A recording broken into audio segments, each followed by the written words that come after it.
Hi, we're here with another Feeling Great video. So I'm going to ask Dr. David Burns, how do you apply Team CBT techniques to children? Yeah, okay, thanks. That's a great question. And I hear it a lot because when we teach adults about the 10 cognitive distortions and self-defeating beliefs like love addiction, approval addiction, perfectionism, and so forth, and when an adult has an aha experience and changes their life, they're always saying, well, now how could we teach these things to children so they can learn on the way up rather than having to become an adult and run into problems with depression and anxiety and then hopefully get straightened out later on, which we've got great ways to do that now. But if we could do it with little kids, it would be save a lot of pain along the way.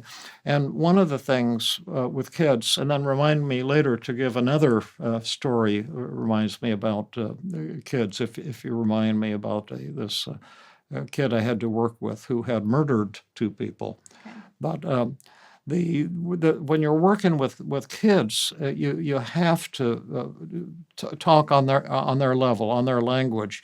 You can't intellectualize things. You can maybe demonstrate things or use games to make it fun and interesting to them. And I can give you an example with my own daughter when she was just still a little girl, and she had a little tendency toward perfectionism that I think a lot of us struggle with. And she had a paper from school or some quiz, or they had to do 12 math problems, and she got 10 of them right and got 2 of them wrong, and she was sobbing and saying, I know I have to be perfect. And I was trying to say, no, you can, just this is all just for learning. Then she'd get angrier and more agitated, and I know I have to be perfect, and just really agitated and upset about having screwed up on 2 of the problems. And I know we all get that way. I was beating up on myself last night for a mistake I made yesterday.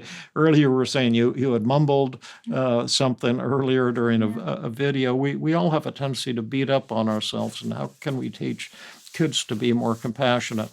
And so my wife was just saying, Senior, it's time to set the table for dinner. Yeah, when I'd been talking to her, so I said, well, maybe this is a chance to try to demonstrate something to her. So I said, Senior, how about if we set the table together for dinner? I'll help you. We'll do it kind of as a team.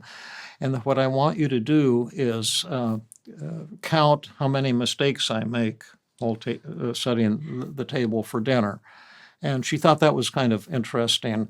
And so I put the fork on the wrong side or the spoon on the wrong side. And she said, oh, that's a mistake, and that's a mistake. And then she started picking up on a lot of mistakes I was totally unaware of. And by the time we got the table all set, I think she'd counted up something like 20 errors I made when setting the table for dinner. So then I said, now I have a question for you, Senior. If a daddy can make 20 mistakes in 5 minutes while setting the table for dinner, does that make sense that a little girl should have to be perfect when learning arithmetic for the first time? And she said, I'll think about that. And that was about it. And then a couple weeks later, she came back to me, and she had another assignment from school where she'd missed, 1 or 2 questions. And I said, it looks like you got most of them right, but maybe missed 1 or 2 of the questions. What do you think about that? And she said, oh, that's great. And I said, why is it great? And she said, well, because I can learn from my mistakes, and I don't have to be perfect. And my heart just swelled up with pride. And I said, Senior, that's wonderful. Who taught you that? She said, oh, I've always known that. I love it. It's a beautiful demonstration. Yeah, but she kind of took the wind out of my sails. Another neat thing I think about, although I mainly worked with adults, I had on a number of occasions the chance to work with teenagers, and I always loved it because they seem so suggestible and so open. And at one point, the California probation officers or something association asked me to talk to them and talk about how to measure depression and anger and things at a conference they had at Pismo Beach. And one of them was a high school classmate of mine. So I went down and then they asked me if I would. It reminded me on the drive here from Highway 280, the Highway 92 that goes from where we are now over to the beach, to Half Moon Bay. But there's some kind of detention facility there where the kids go while they're waiting for trial or something, and they've been arrested, and they said, would I give my scales to those kids, and then I could report to them on how much depression there is, and these are like gang members and things, and how much loneliness and suicide and depression and so forth. So I did it. They asked me if I would care to go and visit with some of the kids who had taken the tests to see what they thought about them. And the whole idea was to try to kind of get the keys to violence. So what is making these kids so violent? So first they asked me to meet with a group of about maybe 5 or 6 teenage girls who were gang members, and then another group of 5 or 6 teenage boys who were very violent. And I met with the girls first, and I thought they'd be real hardcore. And it was not at all what I expected. They were just so needy and grateful to be talking to an adult who was interested in them. And I was talking to them for about an hour, and then one of the probation officers came in and said, "Well, Dr. Burns has to leave in 5 minutes to meet with the boys. So, whatever you want to ask him, make sure you do it now." And then when he left, they all got silent, wouldn't talk to me anymore. And I asked him, I said, "What?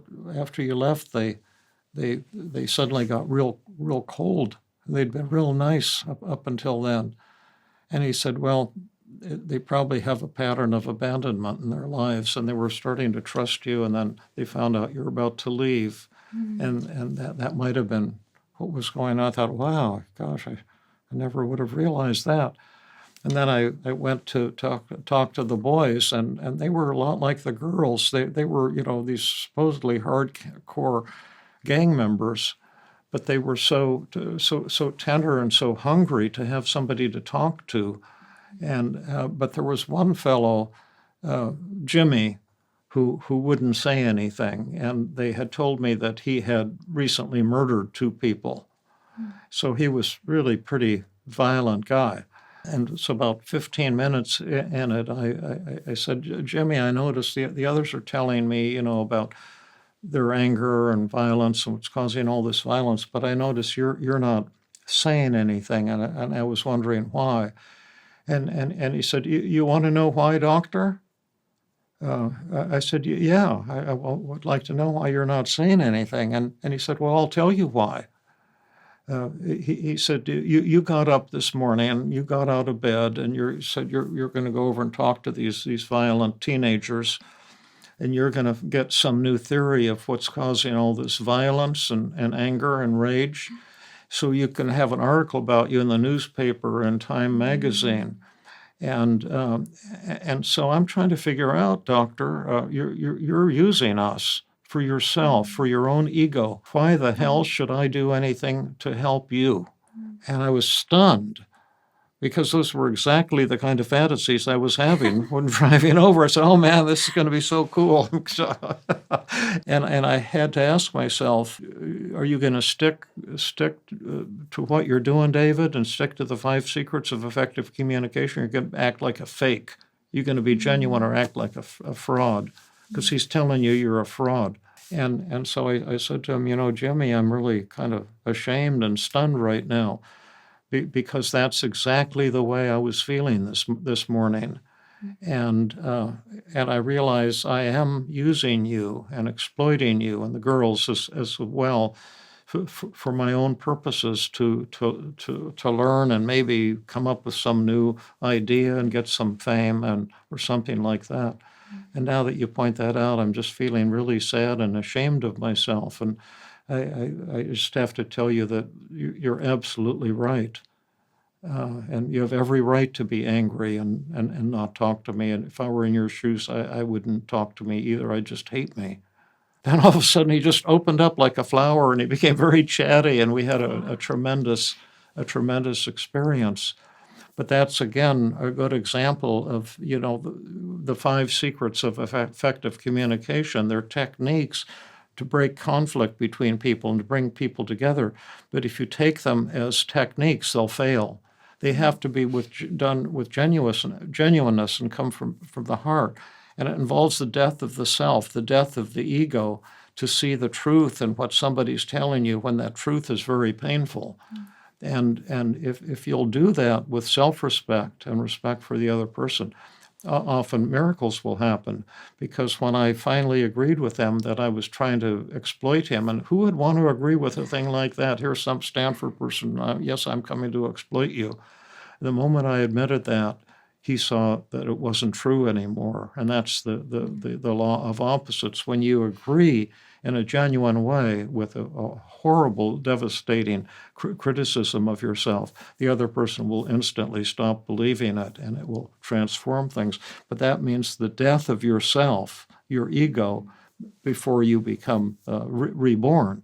And when you lower your defenses and become vulnerable, nearly all of the time, the other person will react the same way.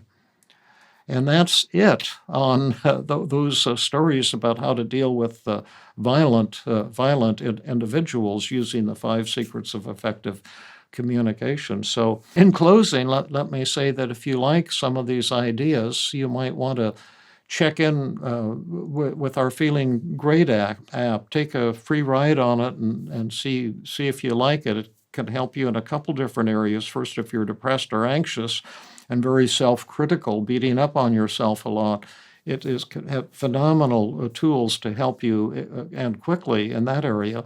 And also, if you like these stories about the five secrets of effective communication, it'll actually practice with you and role play with you and teach you how to use them. And so if you want more, check it out at feelinggreat.com. Take a free ride on the app and see if you like it. You might be wondering what the Feeling Great app is. Hi, I'm Adam.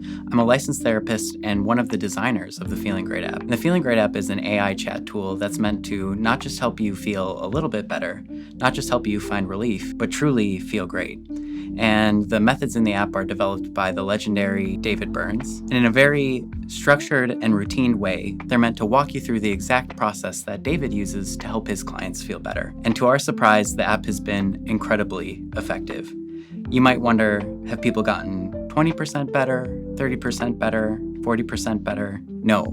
Believe it or not, in one single 1.5 hour chat session, people have actually seen a 70% improvement on average in their negative mood. So if you'd like to feel great, and gosh, would we ever love that to you, download our app in the App Store today. If you like it, you can buy a year's subscription for $99. We hope some of you will buy it so we can get a little money to pay our monthly expenses and stay in business and keep serving you. But if you like it and can't afford it, just email it, and we'll gladly give it to you for free. So that's all for today, and we love you all, and thank you for watching. Subscribe if you like, give us a thumbs up, make a comment so we can respond to you, or whatever you like. But anyway, thank you so much.